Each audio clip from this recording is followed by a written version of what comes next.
por primera vez y especialmente en el contexto de este gran reconocimiento que se le ha hecho a la Universidad del Quindío con la acreditación institucional de alta calidad. Y la verdad, anoche cuando llegué a Armenia, pensando en mi conferencia de hoy, me puse un poquito nervioso, preguntándome qué le podía aportar a una universidad con acreditación de alta calidad que ya no conozca. Y pensé que sería bueno encontrar un poquito de inspiración, así que me fui caminando en la ciudad y llegué al barrio Santander y me encontré con esta simpática señora que con mucha amabilidad se ofreció a decirme leerme mi futuro. Le agradecí diciendo que mi futuro ya está por detrás, pero que lo que me importa es saber sobre el futuro de la educación superior. Y tomé buenas notas y voy a compartir con ustedes lo que me dijo esta señora. En el futuro será obligatorio para todos los jóvenes ir a una institución de educación superior. Para reclutar a sus nuevos estudiantes, ya no usarán los resultados de la prueba Saber 11 de ICFES, sino que mirarán la página Facebook de los estudiantes y los comentarios que han hecho a lo largo de los años para saber decidir si cualifican para entrar a la universidad. En los países donde no hay mucho interés por los estudios de ciencias básicas o de ingeniería, las universidades se acercarán a los kinder para ya motivar a los niños sobre la importancia de la ciencia. En el futuro a sus nuevos estudiantes les regalarán un iPad o un Kindle con todos los textos para su carrera. O a los estudiantes de ingeniería una caja con todas las herramientas para sus prácticas. En el futuro, si un estudiante requiere apoyo financiero, ya no habrá necesidad de acudir al ICETEX o hacer Pilopaga, sino que participarán en una subasta en línea para conseguir una beca o un crédito educativo. Y también para pagar la matrícula podrán usar la moneda digital Bitcoin. Las universidades de élite en el futuro no tendrán más de 10 o 15 estudiantes. Y las universidades de masa tendrán más de 500,000 estudiantes en línea a través de todo el mundo. Los estudiantes, a la hora de los exámenes, podrán tener acceso abierto al Internet para responder a las preguntas.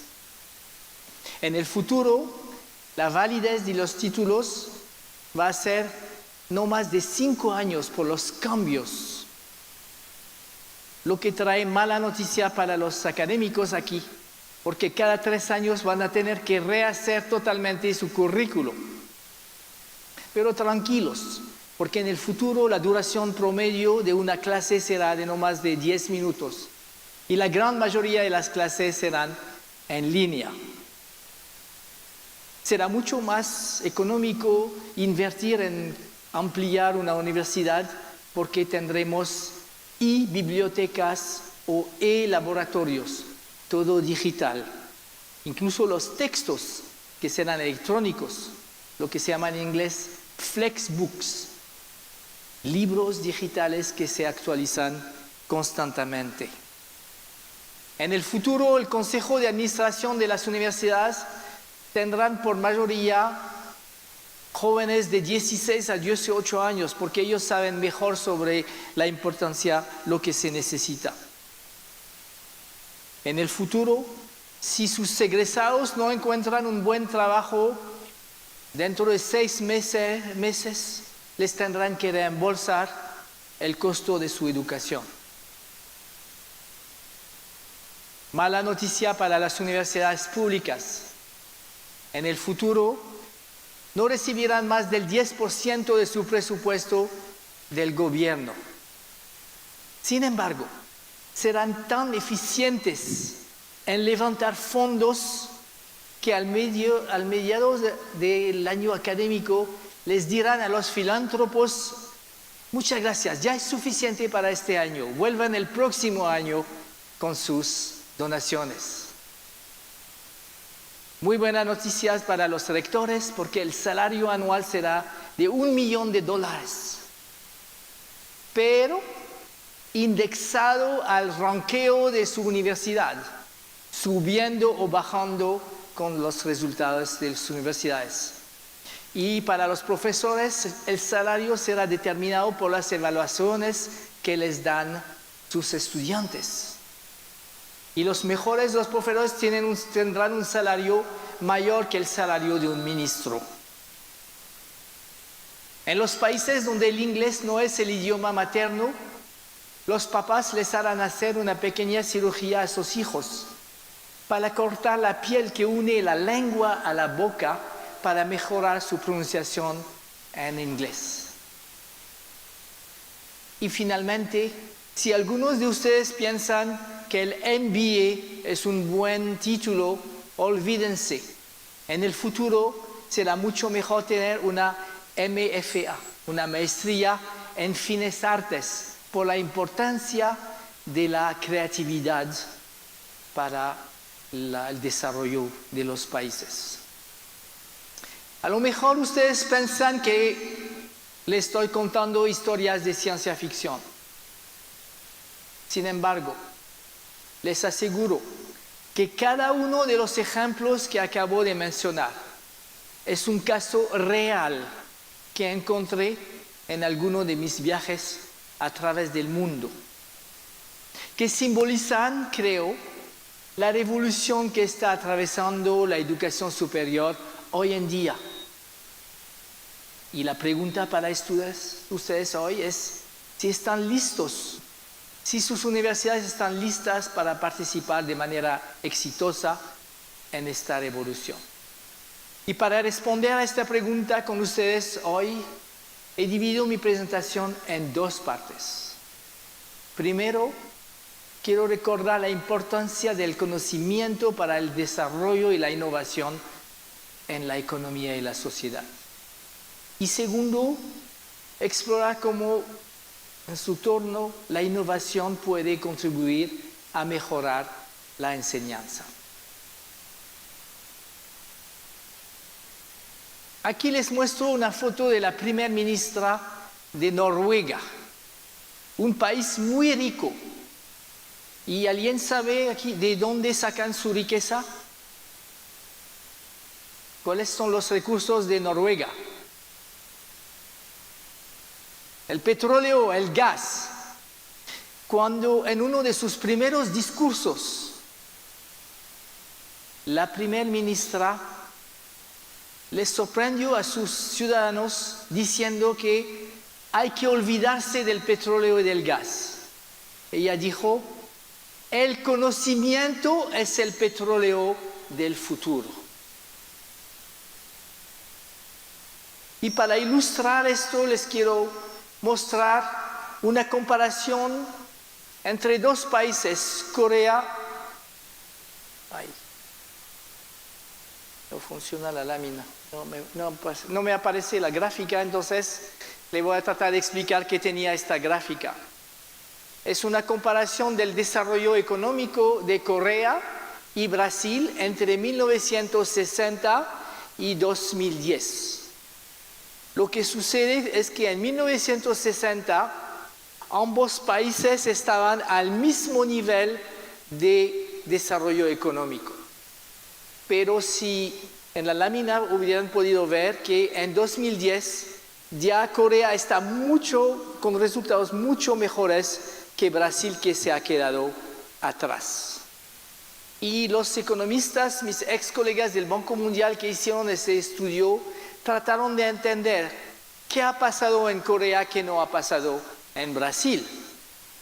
Y ahí se dieron cuenta que Corea, mucho mejor que Brasil, ha sabido aprovechar los nuevos conocimientos y las nuevas tecnologías para aplicarle a su desarrollo. Voy a hacer una pequeña prueba para ver si hay consistencia en este diagnóstico. Por favor, levantan la mano porque si acaso dentro de ustedes hay alguien que maneja o usa en lo cotidiano un carro Hyundai o Kia. ¿Nadie? ¿Sí? Allí, allá. Muy bien. ¿Alguien por casualidad tendría en su bolsillo o en su cartera un celular Samsung? ¿Alguien en la casa mira las noticias en un televisor LG? Ahora, levantan la mano, por favor, ustedes, los que en el diario usan un producto brasilero de alto contenido tecnológico. ¿Nadie? ¿No hay ningún dueño de un avión Embraer, por casualidad? Ahora, es interesante ver qué ha pasado en el sistema educativo de ambos países. A la izquierda está Corea, a la derecha Brasil. Esta lámina les muestra el nivel educativo de los adultos en ambos países. Y si miran abajo, en 1960, el rojo representa primaria, nivel de educación primaria, azul de media superior y verde educación superior. Como ven, en 1960 ambos países tienen la misma configuración. La gran mayoría de la gente no ha estudiado más allá de la primaria. Pero si viajamos en el tiempo, aquí arriba en 2010, vemos que en Corea la mitad tiene por lo menos educación media y el 40% tiene un título de educación superior. Mientras en Brasil, aunque podemos ver una gran mejora, todavía la mitad de la población tiene solamente primaria y el 40%, 44% educación media, solamente 7% con un título de educación superior. Y es también interesante preguntarse qué pasa con los científicos o los que tienen titulares de un doctorado que salen de las universidades en ambos países. Y ahí vemos otra vez un gran contraste. En Brasil, el 72% se quedan en instituciones académicas, mientras en Corea el 60% van a trabajar en los departamentos de investigación y desarrollo de las empresas privadas y ahí ayudan a crear los nuevos productos tecnológicos.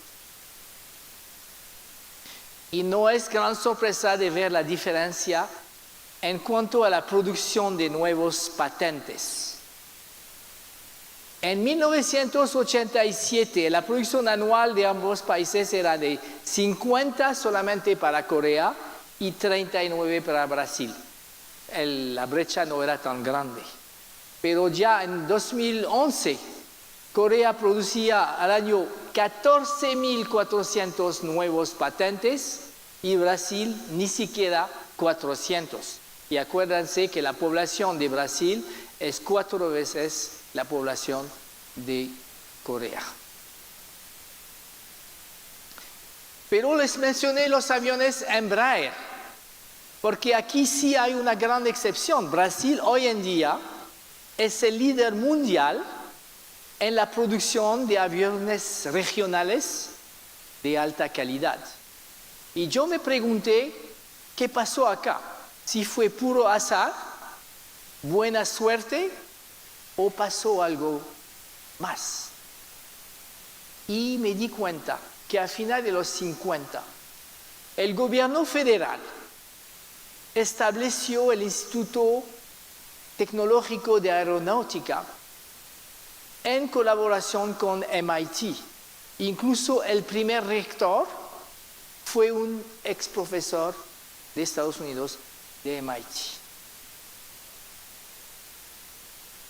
Y ahí se formaron los ingenieros, los científicos, los técnicos que poco a poco lograron desarrollar estos aviones que a la vanguardia de la aeronáutica. Vamos a ir a otra parte del mundo para ver otro ejemplo. Finlandia. A 500 kilómetros al norte de la capital, Helsinki, se encuentra una pequeña ciudad que se llama Oulu, en el medio de la selva. Ahí la principal empresa solía cortar árboles para producir papel y cartón. Pero a finales de los 70, el director de la empresa, inquieto por el futuro de su industria, le lanza un desafío al gobierno nacional. Si ustedes establecen una universidad tecnológica en Oulu, yo me comprometo a invertir en laboratorios modernos y atraer a otros empresarios del sector privado. Les puedo decir que los académicos que vivían en Helsinki no vieron con mucho entusiasmo la idea de ir a vivir en este pueblo perdido en el medio de la nada. Pero el gobierno sí pensó que era una buena idea y se estableció la Universidad de Oulu. Y hoy en día, si hacen una búsqueda en Google, van a ver que la ciudad y la universidad comparten el mismo sitio web porque el desarrollo de ambos ha sido tan estrechamente vinculado. Ahora les pregunto, ¿quién puede adivinar el nombre de la empresa cuyo director tuvo esta idea hacia el futuro? Nokia, exactamente. Una empresa que se transformó de producir papel, después cables, caucho, y llegó a ser un líder mundial en la electrónica. En sus mejores días, contribuyendo el 20% de las exportaciones de Finlandia, financiando hasta los 2/3 de la investigación en el país. Ahora, algunos de ustedes me pueden decir, pero profesor, este ejemplo es muy malo, porque todos sabemos que Nokia ya no es una empresa exitosa. Sin embargo, yo creo que ahí hay una segunda lección pertinente. El hecho de ser líder hoy en día no me garantiza de ninguna manera seguir siendo líder mañana, si no sigo invirtiendo, innovando, transformándome. Y yo creo que esta lección se aplica igual a las universidades. Yo puedo ser la mejor universidad hoy en día, pero si empiezo a ser complacente, mañana me voy a despertar viendo que ya no soy una gran universidad. Y como estoy hablando de Finlandia, voy a hacer otra comparación pertinente para nuestros países de América Latina, entre Chile y Finlandia. Chile, con una población de 17 millones de habitantes, tiene solamente 185 PhDs, doctores, trabajando en las empresas. La gran mayoría se quedan en las universidades.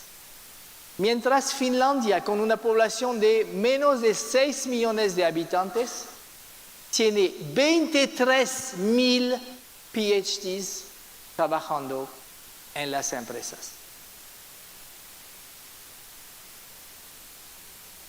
De hecho, hay muchos países que han puesto la educación superior en el centro de sus esfuerzos de desarrollo económico. Los países nórdicos, con los ejemplos que acabo de mencionar, también los países de la Unión Europea, que definieron en 2000 la Agenda de Lisbon, donde se dice que la Comunidad Europea quiere ser la economía del conocimiento más dinámica del mundo y que las universidades tienen un papel muy importante que ejercer en este contexto. Y por supuesto, los llamados tigres o dragones del Asia del Este. Y aquí un ejemplo. En 1965 les muestro la foto de un pequeño pueblo de pescadores en Asia. ¿Alguien puede adivinar de qué país se trata? ¿No? ¿No? Pero cerca. Singapur. En 1965, una pequeña isla, actividad principal, la pesca. El PIB por habitante es de $500. En esa época Colombia tenía un PIB por habitante de $300. Cuando se independiza, la ciudad-estado de Singapur no tiene ningún recurso natural. Tienen que importar todo. Está el agua potable, la comida, la energía, etc. Pero si viajan hoy en día a Singapur, van a ver una pequeña transformación.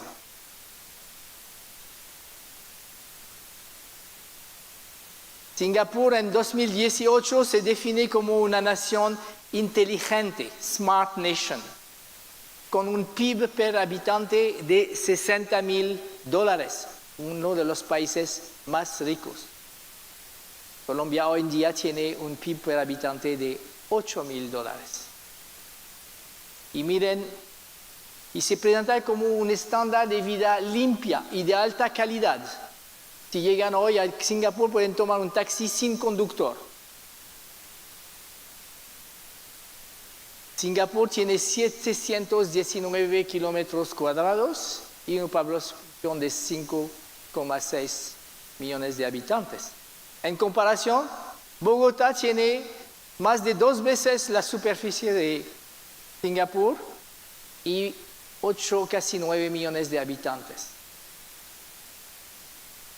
Piensan en lo que ha logrado Singapur en 60 años y nos podemos preguntar qué ha logrado Bogotá en 60 años. Y la pregunta es, ¿qué contribución ha hecho la universidad allá? Tomando el ejemplo de la Universidad Nacional de Singapur, NUS, National University of Singapore, le voy a contar una anécdota que me mencionó un amigo que era el decano de ingeniería de la universidad. Un día se le ocurrió que, es cierto, en Singapur no tiene recursos naturales, pero sí tiene un recurso natural que es el sol. Convocó a sus profesores y les preguntó quiénes son los grandes expertos en este tema. Porque yo creo que deberíamos abrir un instituto de investigación de la energía solar. Los profesores averiguaron y dijeron, hay en Alemania el profesor Joachim Luther, que realmente es uno de los grandes expertos en el mundo. Listo. El decano viajó a Alemania, pidió una cita, entra en la oficina del profesor Luther para contarle las maravillas de Singapur. Y a su gran sorpresa encuentra un profesor que no le parece interesar, no tiene mucho tiempo y dice, muchas gracias por la visita, pero a mí no me interesa su país porque yo estoy muy bien en Alemania. Incluso en ese momento el presidente de la República le había acabado de nombrar como presidente de una comisión para reflexionar sobre el futuro de las energías renovables en Alemania. Entonces le agradece al decano la visita y dice, hasta luego. Pero el decano un poquito obstinado y dice, entiendo. Y saca de su bolsillo 2 billetes de avión en clase ejecutiva para Singapur y dice, mire, yo le invito a usted y a su esposa a venir a tomar una semana de vacaciones en Singapur para conocer a nuestro país. Ahora le voy a mostrar una foto del día de la inauguración del nuevo Instituto de Investigación en Energía Solar en la National University of Singapore. Aquí a la izquierda aparece el presidente de Singapur, incluso su puesto anterior fue presidente de la Academia de Ciencia de Singapur, para mostrar la importancia que le dan a la ciencia y la investigación en estos países. A la derecha aparece el primer director del Instituto de Investigación. ¿Alguien podría adivinar el nombre de este director?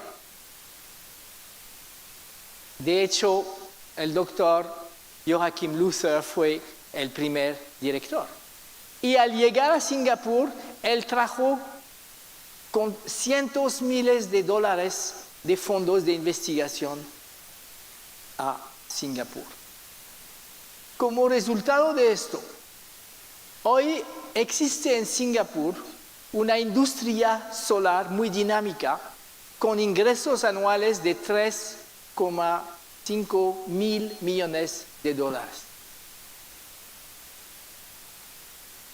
Yo les cuento, yo tengo una pequeña finca, mi esposa es colombiana, por eso vivo en Colombia, y tenemos una pequeña finca cerca de Úbate. Y ha sido un trabajo muy costoso encontrar una empresa que nos podía prestar servicios para instalar energía solar. Incluso nos dimos cuenta que, a la diferencia de muchos otros países, no hay incentivos para la gente que quiere instalar energía solar en su casa. La Universidad de Singapur también invirtió en el establecimiento de un instituto de logística, porque se dieron cuenta que una de las grandes ventajas de Singapur es ser un hub como aeropuerto, como puerto, etc. Entonces, en colaboración con la Universidad de Georgia Tech, establecieron este instituto, y hoy en día la industria de los servicios de logística representan 166 mil millones de dólares en el sector. Eso representa 2/3 del PIB anual de Colombia.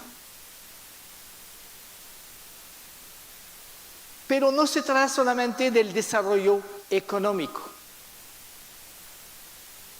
En 2015, las Naciones Unidas, todos los países representados allá, incluso Colombia, definieron las metas de desarrollo sostenible, SDGs en inglés, Sustainable Development Goals, que son 17.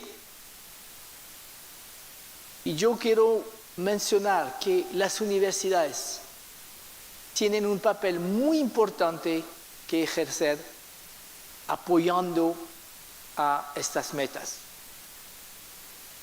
¿Cómo? A través de 4 funciones fundamentales. Por supuesto, la preparación de profesionales competentes, lo que ustedes todos hacen. También la generación de conocimientos y su adaptación y diseminación.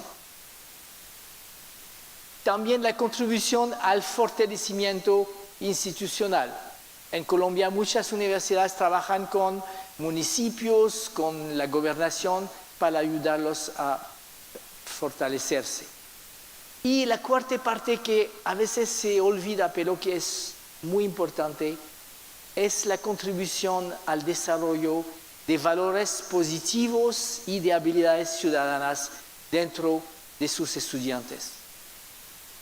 Y quiero insistir en este último aspecto porque tristemente es algo que hace falta en Colombia. No sé si están pendientes de un estudio que hizo el Observatorio de la Educación Superior aquí en Colombia. Miraron a las personas famosas, grandes empresarios, políticos, etcétera, que tristemente han tenido problemas con la justicia por corrupción, etcétera. Y miraron dónde estudiaron estas personas. Y hicieron aquí un ranqueo por número de egresados vinculados a temas de corrupción, crimen y delitos. Y aquí aparece este ranqueo. Y yo puse aquí también el ranqueo MIDE que prepara el Ministerio de Educación. Y sin entrar en mirar quién hizo qué o qué universidad tiene malos resultados, aunque me encanta ver que ustedes no aparecen en la primera parte de esta lista.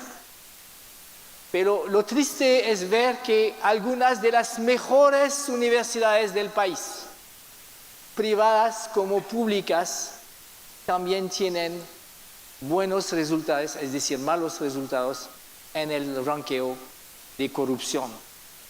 Y en este estudio también calcularon cuáles son las profesiones de donde salen estos corruptos. Y vemos que en gran mayoría son los abogados, después los que trabajan en negocios, finanzas, economía, y que los mejores son los de humanidades y de ciencias básicas. Y el punto aquí es recordarles que todos nosotros como profesores, nuestra misión no es solamente preparar a profesionales, sino también a profesionales honestos y con un gran sentido de la responsabilidad social. En mi último libro desarrollé este cuadro, tomando las 4 funciones que acabo de mencionar y mirando las 17 metas de desarrollo sostenible. Y donde aparece una X, significa que ahí la universidad puede contribuir. Y sin entrar en el detalle, ya pueden ver que hay mucho que hacer. No es solamente la agenda de la reconstrucción del país después del conflicto, de los acuerdos de paz, sino que las universidades tienen mucho que hacer para desarrollar todos los aspectos de salud, de equidad, de medio ambiente, de infraestructura, etcétera, de manejo del cambio de clima, etcétera. Ahora, ¿cómo las innovaciones pueden influir positivamente en la enseñanza y el aprendizaje? Identifiqué 3 dimensiones de innovación pertinentes. Primero, las nuevas competencias y habilidades que tienen que dar a sus estudiantes. Segundo, las nuevas prácticas pedagógicas. Y tercero, el uso innovador de las nuevas tecnologías, apoyando tanto al primero como a lo segundo. Y voy a ir dando ejemplos para ilustrar esto. Nuestro mundo está cambiando muy rápidamente. Se habla hoy en día de la 4ª revolución industrial. O hablan de la era digital. ¿Y qué impacto tiene eso en el mundo laboral? Bueno, aquí viene el peligro. Los robots, las máquinas inteligentes.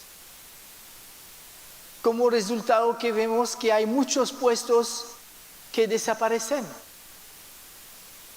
Quizás todavía no en Colombia, pero yo, por ejemplo, me pregunto cuándo es la última vez que entré a un banco. Solía vivir en Washington y todavía tengo mi cuenta allá. Y yo hago todo por internet, todas las transacciones, o saco plata del cajero. Entonces, el concepto de un cajero de un banco en muchos países ya no existe. O podríamos pensar en muchos trabajos, puestos que van desapareciendo. Luego hay los nuevos puestos que no existían hace 10 años, 5 años y que hoy en día son más frecuentes. Aquí le doy unos ejemplos. Ingeniero de fábrica inteligente. Especialista de innovación digital, experto en Big Data, arquitecto de edificios inteligentes, experto en riesgos informáticos, ¿Cuántos programas tienen ustedes ya en estas nuevas carreras?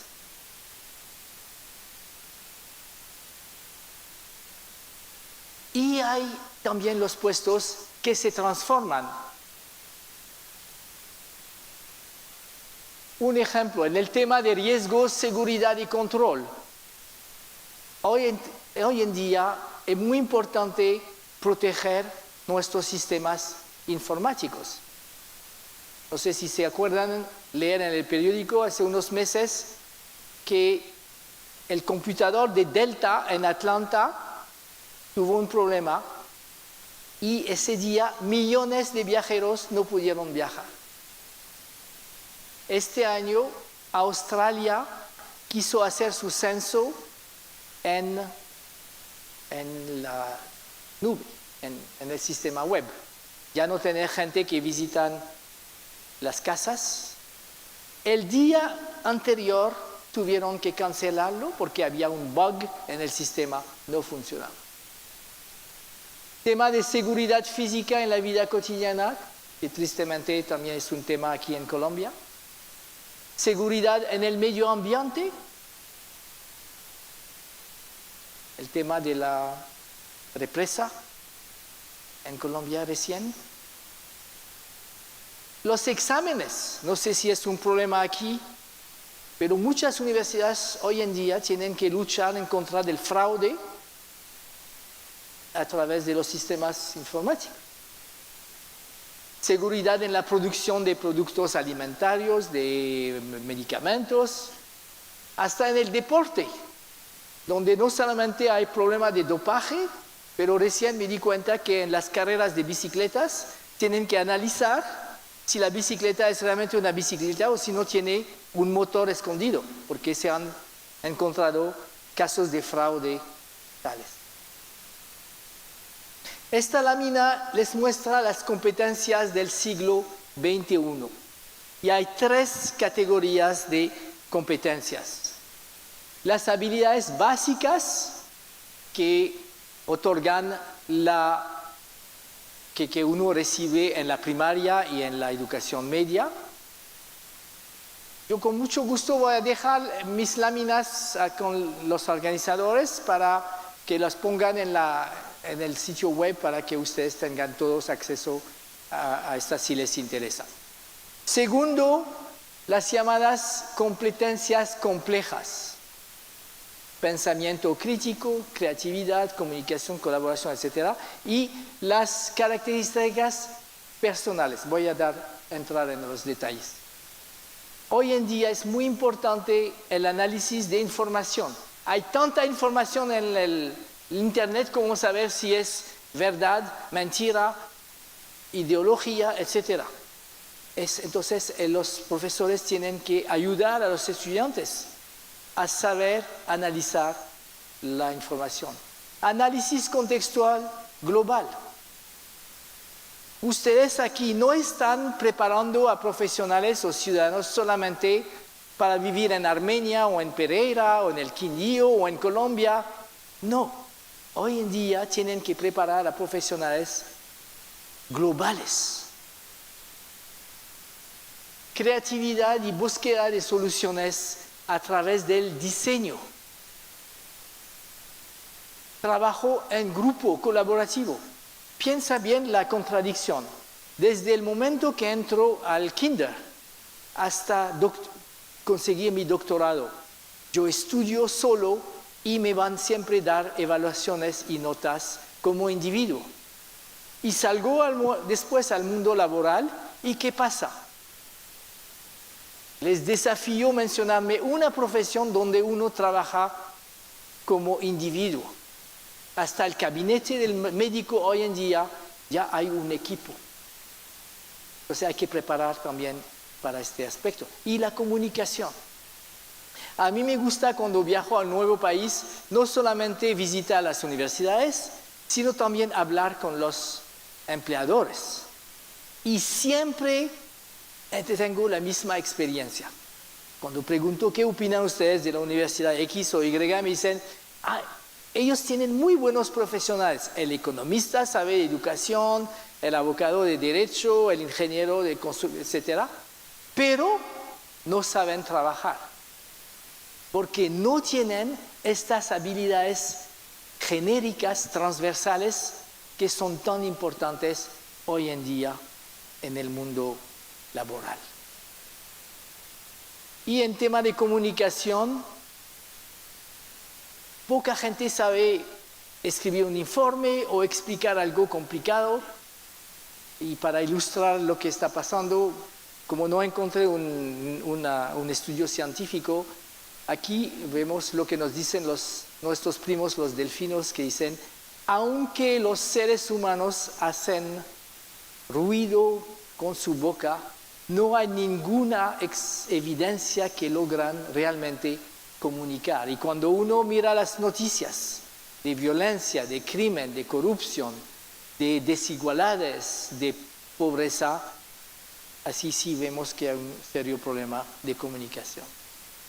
Pero no es suficiente, hay también lo que se llaman las características personales que influyen en nuestro desarrollo. La curiosidad, la motivación. La neurociencia nos enseña que el ser humano aprende mucho mejor si disfruta la experiencia educativa. Si hay un misterio, una pregunta, si hay algo que resolver. Incluso en nuestro cerebro hay procesos químicos que nos dan placer si la actividad estimula nuestra curiosidad. La posibilidad de tomar iniciativas, la persistencia. No decir a un estudiante o un alumno que lo hice mal, eres un imbécil, no entiendes nada, sino decir, bueno, aquí te equivocaste, ¿qué puedes aprender de este fracaso? ¿Cómo persistir? Yo estudié en Marruecos, mi país, pero en el colegio francés, y tenían una mentalidad muy fea, de decir, ya desde el primer día sabíamos, tú eres un buen estudiante, entonces me voy a dedicar a ti. Tú eres un malo estudiante, no me interesas. Y ya desde el inicio se hacen estas categorías, pensando que no tenemos un QI que determina todo.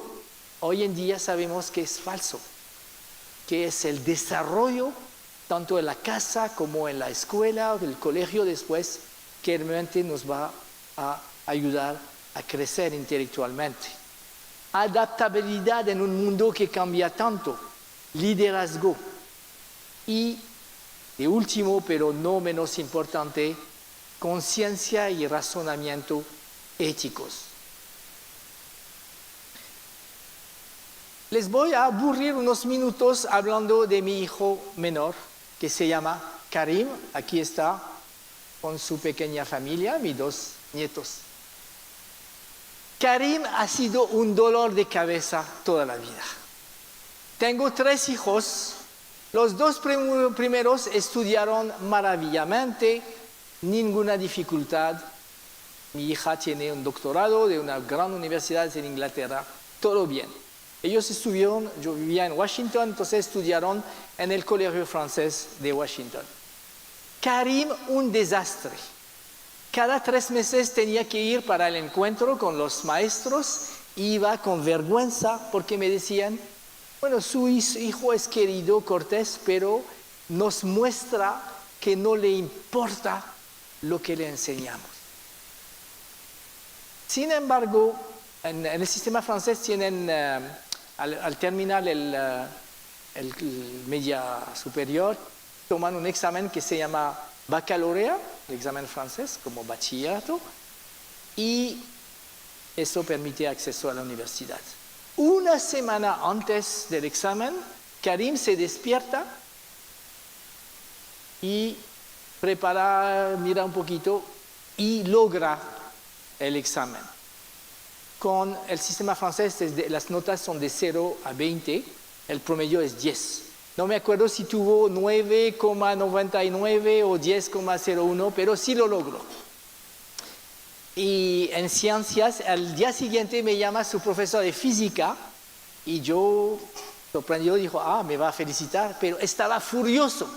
Y me decía, encuentro muy injusto que Karim haya logrado pasar el baccalaureado. Y una cosa que había notado, Karim le gustaba pasar horas jugando estos malditos juegos de video como World of Craft y no sé qué. Pero yo me di cuenta, porque como papá trataba de motivarlo, primero regañarlo, pero eso no funcionaba, entonces incentivarlo. Entonces traté de entender lo que hacía eso, que se me parecía aburrido este juego de matanza, pero me di cuenta que él era el líder de una tribu, así se llama, de 30 personas a través del mundo que se comunicaban con el casco, por micrófono, y allí debe haber aprendido algunas cosas de liderazgo, de coordinación. Bueno, resulta que Karim, como no había tenido buenas notas, no entra a un programa de universidad que le gusta y al final del primer año desierta. Ustedes pueden dar cuenta del trauma para mí. He dedicado mi vida al desarrollo de la educación superior y mi propio hijo fracasa. Se regresó a la casa, tomó unas clases en línea, no le gustó. Un día viene y me dice, papá, necesito $225. Y yo, ¿para qué? Voy a crear mi empresa. ¿Cómo eso? Sí, se le ocurrió la idea que iba a ir donde la gente para reparar sus computadores. Bueno, dije, como papá de Bill, sí, le entregué los $225, fue a Baltimore, registró su empresa, imprimió unos papeles así, folletos de publicidad, pasaba de casa a casa a ponerse en el buzón de la casa, o hablaba yo con mis amigos. Y poco a poco le viene el primer contrato, el segundo, y las cosas van creciendo.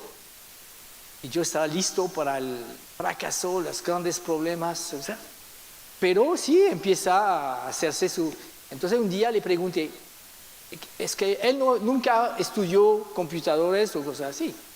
Entonces le pregunto, dime una cosa, Karim, ¿tú no tienes el miedo de llegar a una casa y encontrarte con un computador dañado y no saber qué hacer?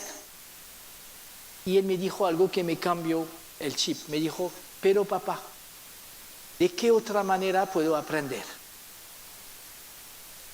Lo que sí sabía es dónde encontrar la información. Hoy en día, debo decir que de mis 3 hijos, es el más exitoso. Tiene su casa, tiene 2 carros, y mi pobre hija, que tiene un doctorado en sociología, derechos humanos, no tiene puesto fijo. ¿Por qué les menciono este caso? Todas estas habilidades personales son muy importantes. Karim fue aburrido en el colegio. Y sí, es cierto que es perezoso, tengo que reconocerlo como su papá.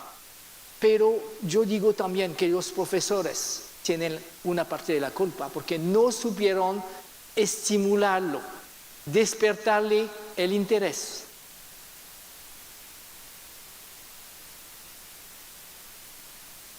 Por eso es muy importante introducir innovaciones curriculares y innovaciones pedagógicas para transformar la experiencia de enseñanza. Hacerlo experiencial. Yo he visitado tantas universidades donde, por ejemplo, en medicina, es solamente en 5º año que el estudiante por primera vez se va a encontrar con un paciente. O en ingeniería, que solamente el 5º año va a tener la oportunidad de construir algo, diseñar algo por sí mismo. No, hay que hacerlo experiencia. Programas multidisciplinarios, hay que romper las barreras entre los silos los departamentos académicos. En el mundo de hoy, las respuestas a los grandes desafíos nunca van a venir de una disciplina, sino del trabajo en conjunto de varias disciplinas. Aprendizaje basado en las competencias. Hice un trabajo en Chile con la OCDE hace pocos años y ahí tienen carreras muy largas, de 5 o 6 años, para llegar al mismo resultado que en Estados Unidos en 4 años, por ejemplo. Incluso, si lo pensábamos bien, aquí las carreras, en todos los países la carrera es tantos semestres, tantos... No, como si todos aprendiéramos de la misma manera, con el mismo ritmo. Puede ser que un estudiante puede hacer su carrera en 2 años y medio y otro va a necesitar 7 años. Lo importante es cuáles son los logros profesionales académicos. Eso es lo que hay que medir. El mes pasado estaba trabajando en una universidad en Namibia, en África, y me explicaron que los estudiantes, si no vienen a las clases, no van a tener éxito. Cada vez hacen el registro, quién está, quién no está. Y yo les pregunté, ¿qué pasa si un estudiante no viene a la clase, pero a la hora del examen sí lo hace muy bien? Dice, no puede hacer el examen. Le pregunté, ¿cuál es lo más importante? ¿Que el estudiante sepa, haya logrado las competencias o que esté en su clase?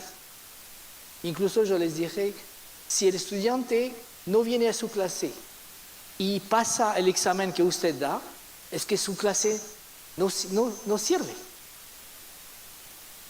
Hay que medir las competencias.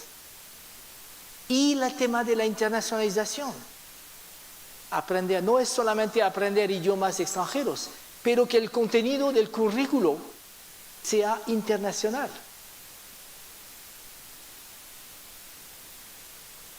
Yo mencioné el tema de la creatividad. El diseño hoy en día, en muchas materias, no solamente en ingeniería, es muy, muy importante.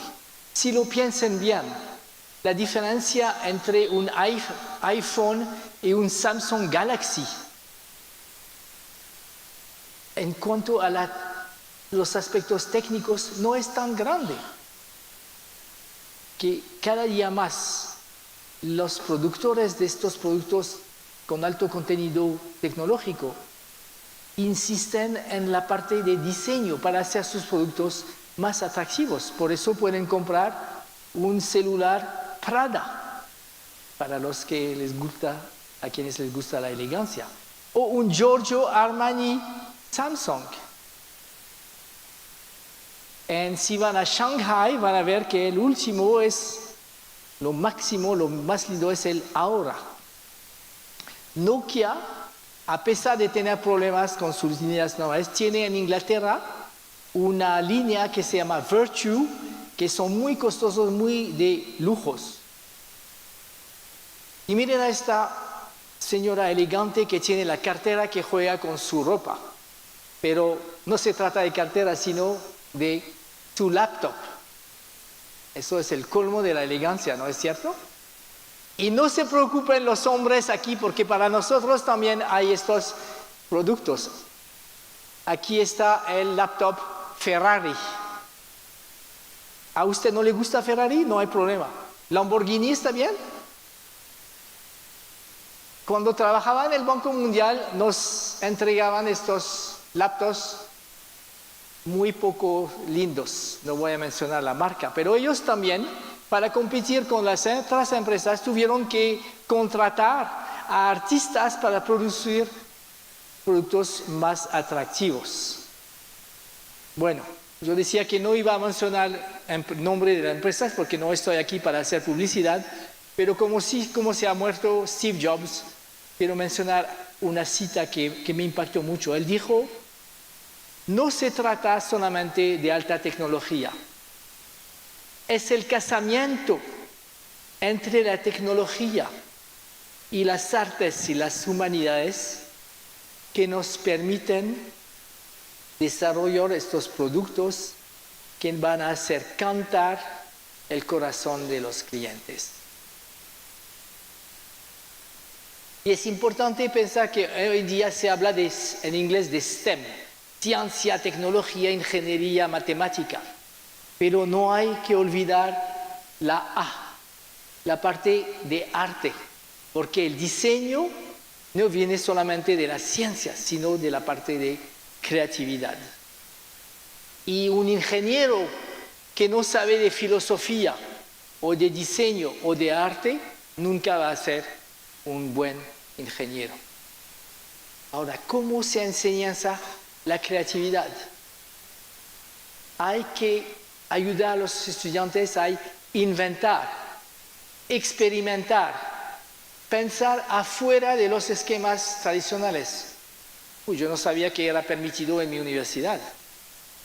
Tomar riesgos, romper las reglas como parte del aprendizaje, cometer errores también como parte del aprendizaje y disfrutarlo.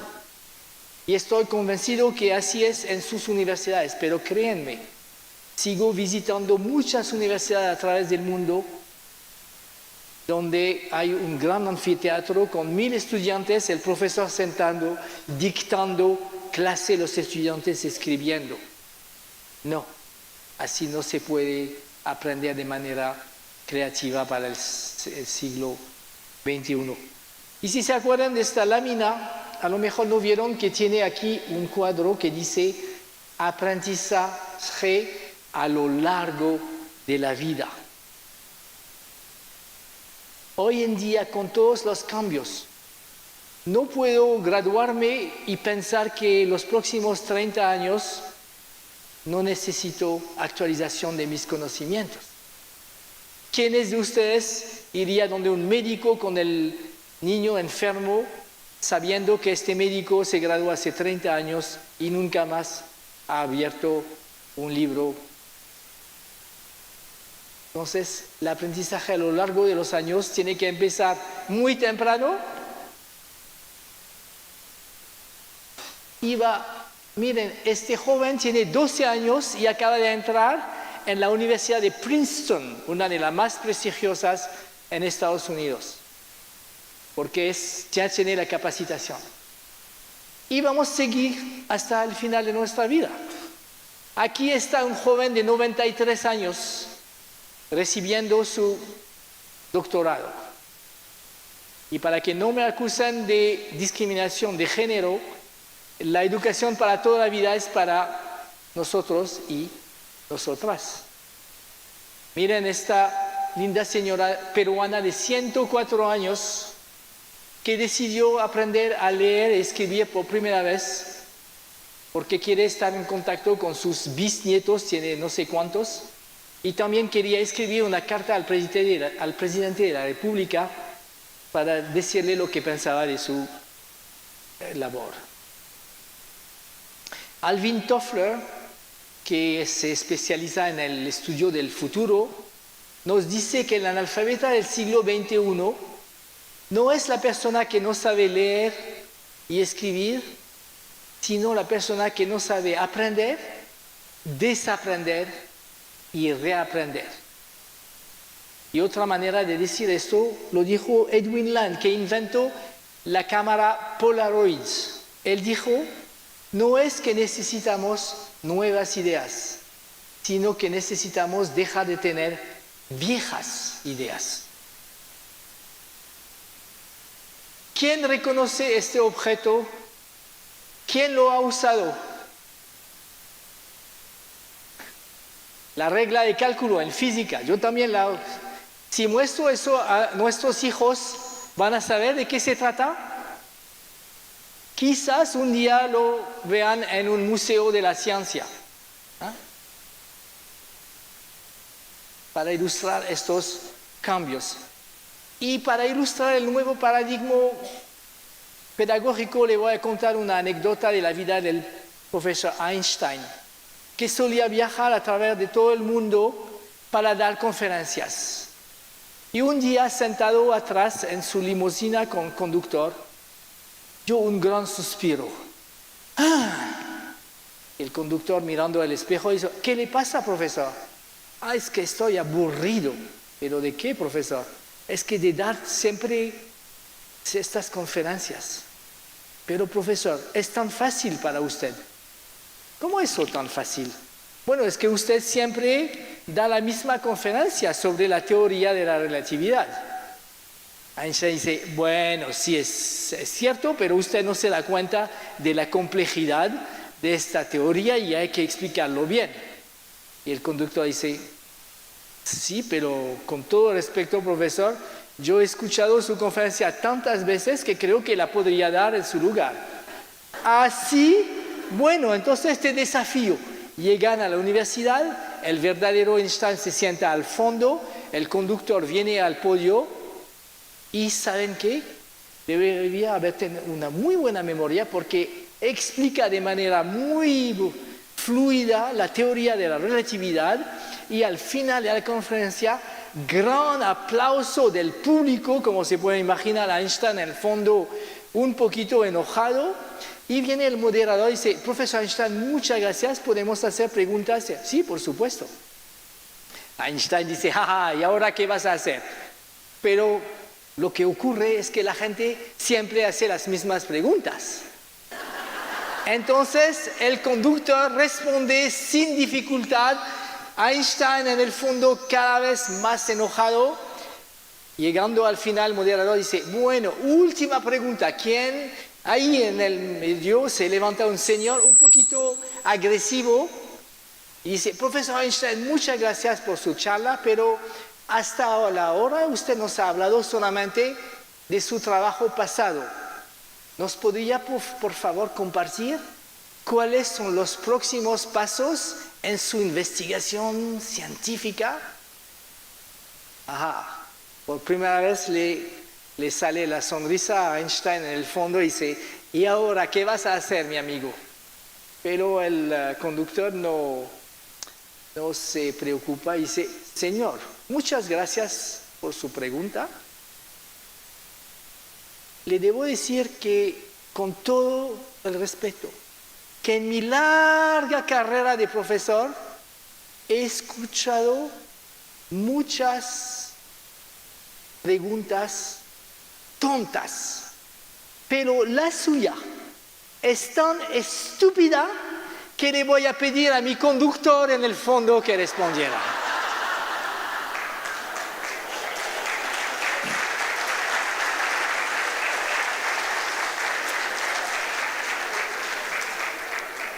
Si piensan que se trata de una verdadera foto, definitivamente ustedes creen en ciencia ficción. Ahora les voy a aburrir un minuto con otro familiar mío, mi primer nieto Emilio. A la edad de 1 año y medio empezó a jugar con el iPad. Y hoy en día, que tiene 7 años, él maneja el iPad mucho mejor que cualquier adulto en la familia. Y lo menciono porque creo que es típico de lo que es la nueva generación de jóvenes hoy en día, que se llaman, dependiendo del idioma, generación E, generación Z, gente que ha nacido y crecido con el computador, con el internet, con las redes sociales. Y créanme, ya no se trata de la misma clase de seres. Y el desafío para nosotros es adaptarnos a las necesidades de estos jóvenes. Hay un chiste que dice, el profesor va a dormir, el estudiante sigue navegando y en la mañana se ha enterado de cosas que el profesor ya no conoce. Hoy en día es importante entrar en nuevas formas de aprendizaje, reconociendo que la información para los estudiantes está accesible en múltiples formas, no solamente en lo que dicta el profesor o en los textos.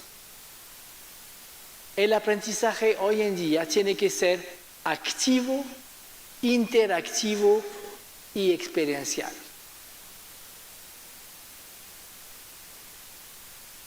Hoy en día el estudiante no aprende solamente del maestro, del profesor, sino aprende por sí mismo o aprende de los demás.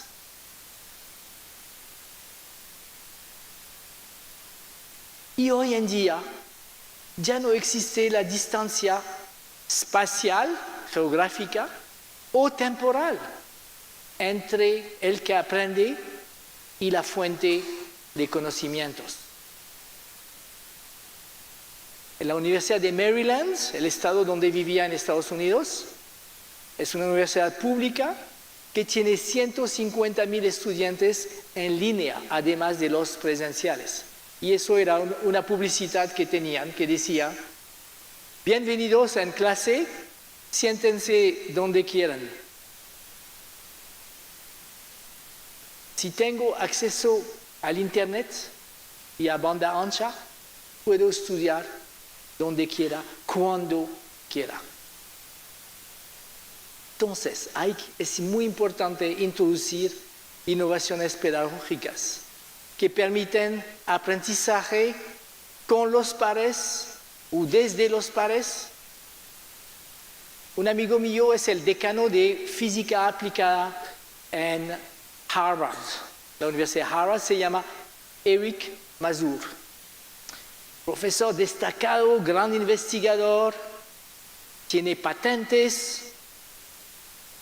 Un día, con su clase de 200 estudiantes, administra un examen y se da cuenta que la gran mayoría no han entendido los conceptos que había explicado. Eso le provocó un gran choque.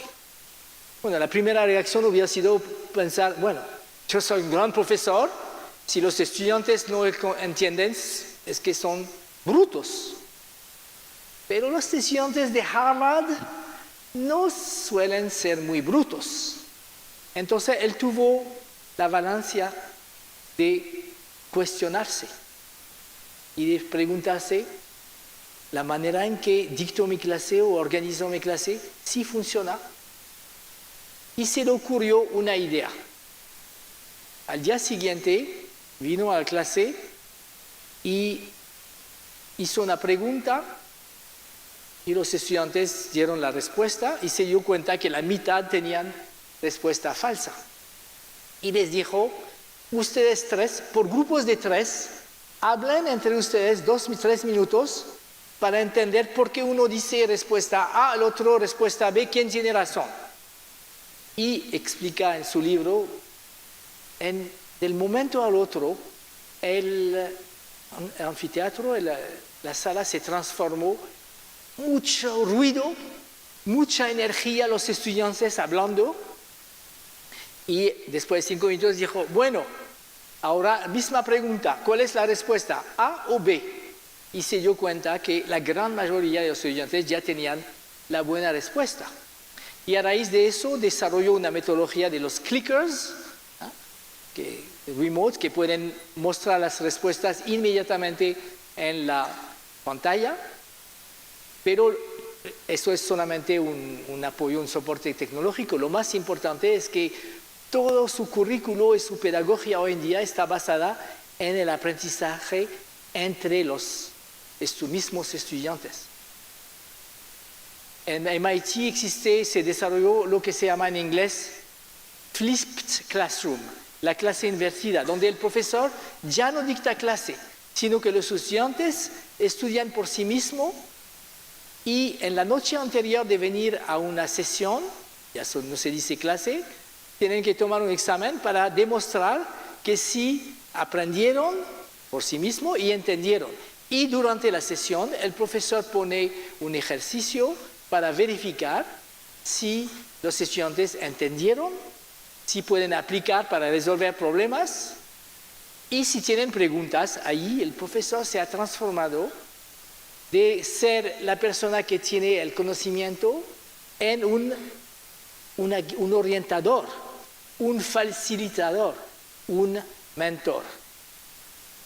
aprendizaje basado en proyectos, en el diseño de soluciones. Existe al sur de Boston una nueva escuela de ingeniería que se llama Olin College of Engineering. A mi juicio es la escuela de ingeniería más revolucionaria del mundo. Allí no se dictan clases, todo el aprendizaje se hace basado en el diseño de soluciones en grupo. El estudiante trabaja con otros estudiantes. En Dinamarca, la Universidad de Roskilde hace lo mismo, en Holanda, Maastricht. Simulaciones, como el piloto que aprende a pilotar usando el computador, o el cirujano o el médico que hace simulaciones para practicar. Juegos serios. De la misma manera que mi hijo Karim y seguramente muchos de sus hijos les encantan los juegos videos, se puede usar el mismo mecanismo para fines de aprendizaje en la universidad. El otro aprendizaje basado en la inteligencia artificial. La Universidad de Carnegie Mellon en Pittsburgh, por ejemplo, ha desarrollado software que usan inteligencia artificial. Entonces, lo que pasa si ustedes dos estudian con este software, no van a seguir el mismo camino, porque cada uno de nosotros tiene aspectos que entiende mejor, otros no. Entonces, el software les va poniendo preguntas y en función de sus respuestas les va a dar un camino de aprendizaje distinto. Quisieron evaluar si eso funciona mejor que la clase tradicional. Entonces, distribuyeron al azar estudiantes, creo que era una clase de estadísticas, entre presencial y en línea. Y al final del trimestre tomaron el mismo examen y tuvieron los mismos resultados. Pero los que habían diseñado fueron un poquito desilusionados porque esperaban un mejor resultado. Pero después se ocurrieron hacer la cosa un poquito distinta. Distribuyeron al azar otra vez, pero a los que trabajaban en línea con el software dijeron, ustedes no tienen que esperar hasta el final del trimestre o semestre para tomar el examen. Cuando sientan que están listos, acérquense. Y ahí vieron la diferencia, que en línea, dentro de 5 semanas, ya habían llegado a los resultados de los demás presenciales en 4 meses. Unas fotos para ilustrar estos cambios. En la Universidad de Singapur ya no hay una biblioteca tradicional con libros y revistas. No, se llama el Learning Café. Porque los estudiantes hoy en día, que si trabajan en grupo, tienen su laptop para consultar la biblioteca digital o el internet. Es otra manera de organizar. En IE, que es una institución en España, miran este profesor que dicta clase o que tiene interacción con estudiantes en muchos lugares del mundo y usa un software de detección del facial. Y si uno de los estudiantes se está aburriendo o no está prestando atención, te va a prender una pequeña luz roja y entonces él puede dirigirse, mirarlo bien o hacerle una pregunta para asegurarse que participe en la clase. El diseño del aula tiene que cambiar. Esto es una clase para trabajo en grupos. Tienen pantallas alrededor de toda la sala y miren estas clases, ya no hay asientos como tienen ustedes.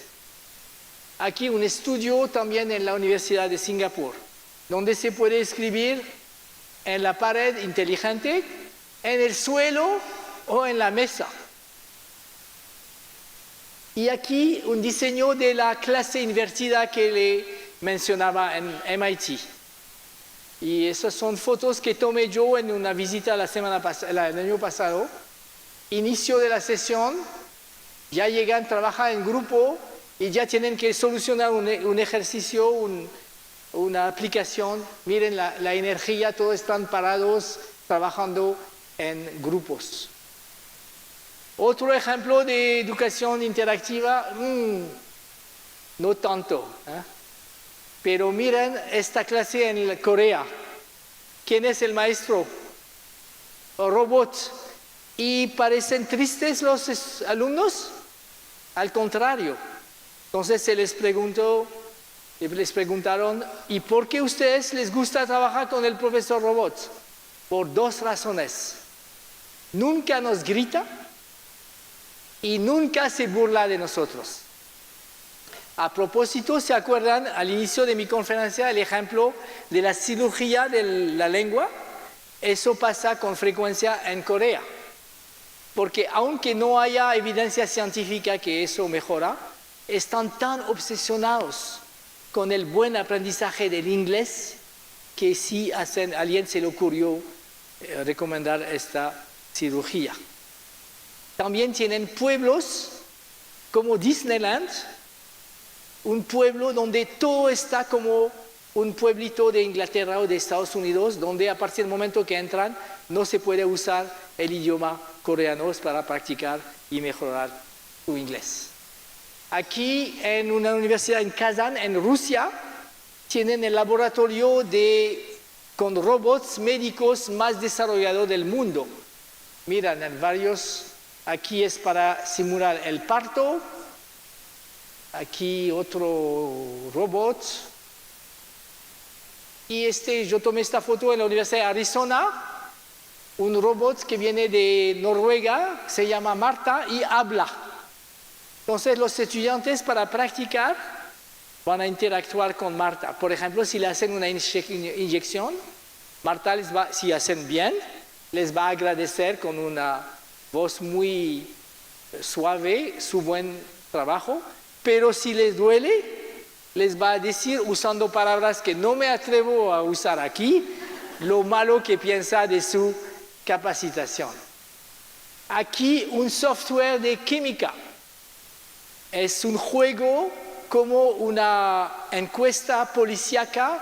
Hay una muerte y hay que encontrar qué pasó y por supuesto hay que aprender las nociones básicas de química para poder responder.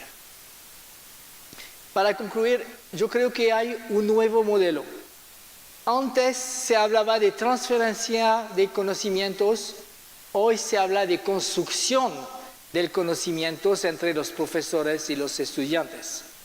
Antes se trataba de seguir las instrucciones de los profesores. Hoy la mejor manera de aprender es seguir su pasión. Hoy se aprendía en el aula, hoy se puede aprender 24 horas al día, 7 días a la semana. Antes se aprendía solo, hoy se puede aprender en equipos. Y eso yo creo va a cambiar la estructura, la configuración de las universidades. Aún sin conocer sus universidades, yo creo que no me equivoco diciendo que eso describe bien su universidad.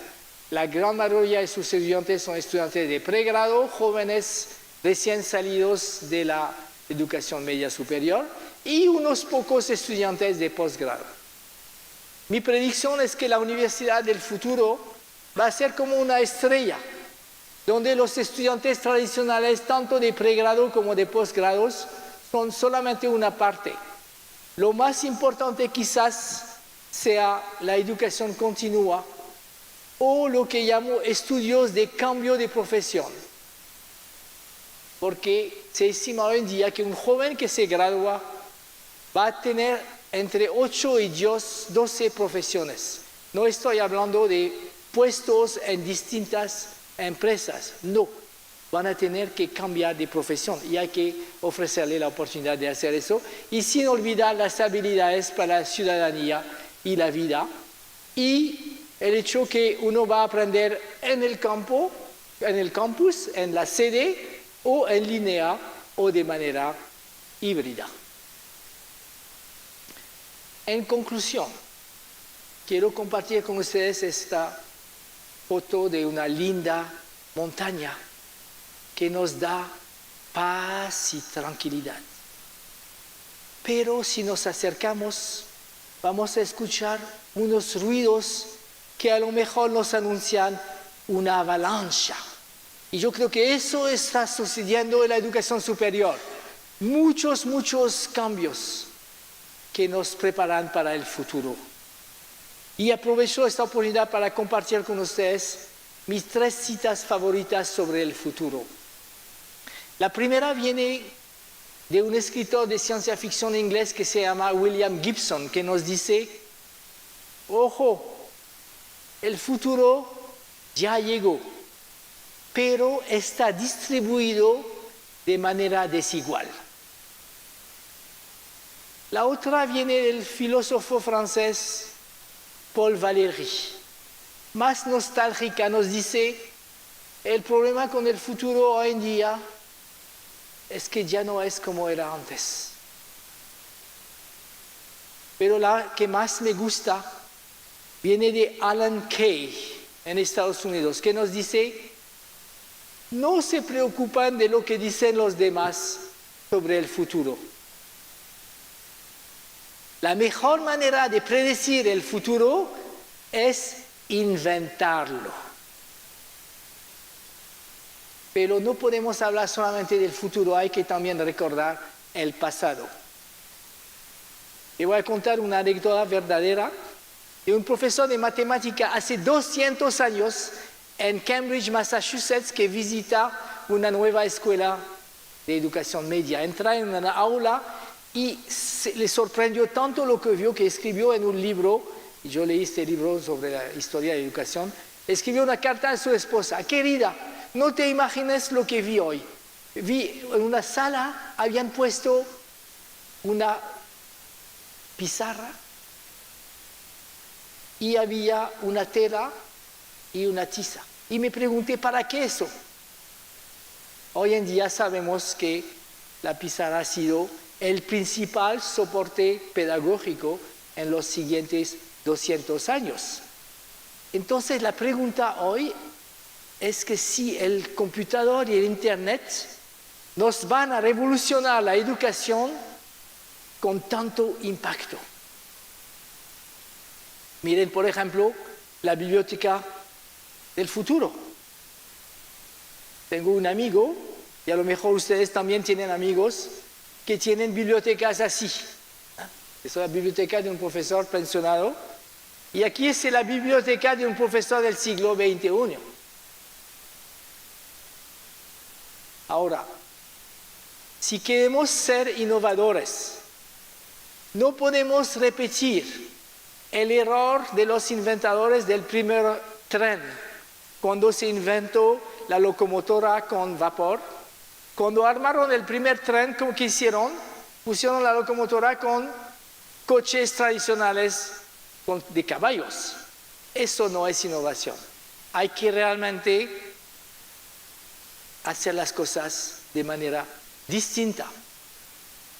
Si sigo dictando mi clase, el hecho que todos los alumnos tengan un computador y tomen las notas con el teclado no hace mi enseñanza innovadora. El aprendizaje no puede seguir siendo un pasivo, no es un espectáculo de espectadores, un deporte de espectadores. Tiene que ser, acuérdense, activo, interactivo y experiencial. Y para terminar, voy a compartir para mostrar el impacto en la sociedad del conocimiento, una anécdota de mi país, Marruecos, donde tenemos este animal gracioso, la gacela, que tiene una vida terrible porque todas las mañanas se despierta pensando, hoy otra vez me toca correr más rápidamente que el más rápido león si no quiero ser devorada viva.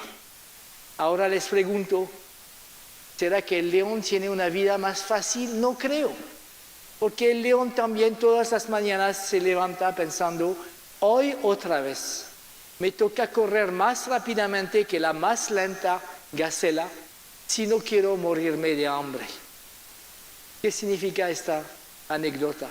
Es que no hay diferencia entre gacela y león. Tienen que correr. No hay diferencia entre pequeña universidad y grande universidad.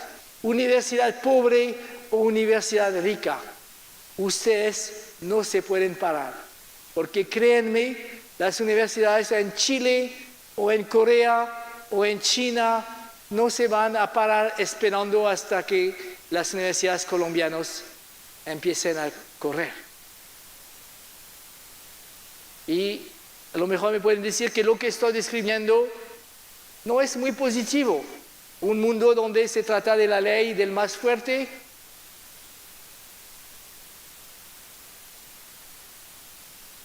O del más paciente, quizás.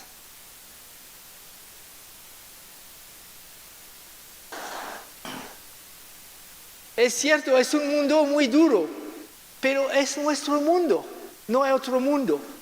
Y lo lindo del mundo de la educación superior es que ya tenemos una larga tradición de cooperación, de colaboración, de ayuda mutua. Y yo creo que la mejor manera de competir es a través de la colaboración. Y si les puedo dejar con un solo mensaje hoy en día, es el siguiente. No dejen a los demás definir su futuro. Ustedes mismos tienen que decidir qué futuro para su universidad quieren construir. Siempre recordando las sabias palabras del filósofo romano Séneca, que nos dijo hace más de 2000 años que no hay viento favorable para los que no saben a dónde quieren